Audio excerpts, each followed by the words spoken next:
Um, what are some what's some advice that you could share with a non-resident putting that much energy into coming out to hunt a species like mule deer, elk, or antelope? Um, I think finding somebody who's local, like whether that's at a gas station or something, is a good step. And just asking somebody, say, "Hey, I'm from out of state. Like, what's a general area where you would go hunt elk or where you would go hunt deer?"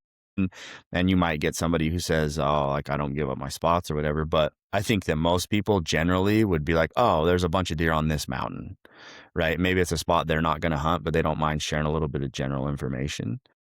Another thing I would do is I would call the biologist. I would talk to the biologist if you're going to come out and hunt. Just check in because they have really good tabs and they'll be able to give you good information on where there's at least deer, elk, antelope numbers to start Yeah. with.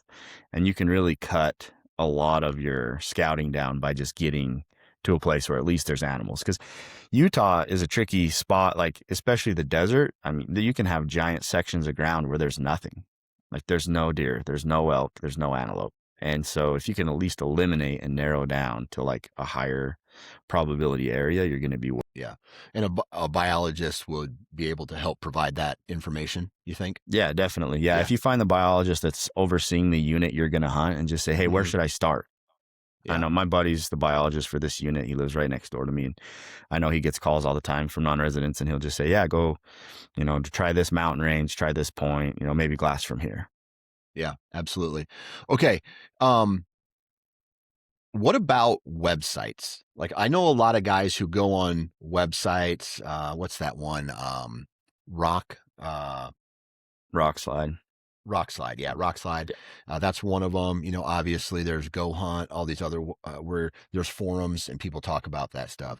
How much weight should a non-resident or someone put into these websites and forums like this? Well, it's a starting point. Like that's something I've done for years is I'll go on those forum sites and just Google a unit number and then it'll pop up 100 old threads about it. And there'll be Yeah, guys, "Oh, I killed a buck here." And that's one of the things I think people complain about is like information sharing. Like yeah, there's going to be other guys that have done it as well. So the spot may be blown out and it may be info from 5 years ago, but it's info. I scout a lot on Onyx, or I use their draw results and stuff to kind of target, and I use their 3D mapping. But I don't know. I've never really dove into Go Hunt. I know like ChatGPT is actually a decent resource when it comes down, and all it's doing is, it just accumulates information from the internet and compiles it for you. yeah, So yeah. Dude, that's crazy. Because I'm sitting on. I think this year I'm getting a knee surgery in March, so I'm not gonna. It's too late to draw Wyoming, but I'm sitting on like 12. By the time I draw, it'll be like 12 or 13 points for Wyoming elk, and maybe 10 for deer, and even another, and for antelope too.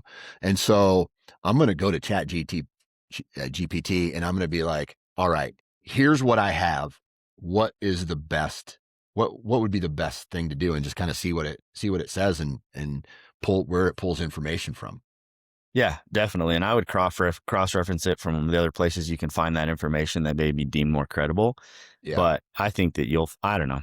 The stuff that I've done on there has been, it's not perfect, but Yeah. it's good information. Yeah.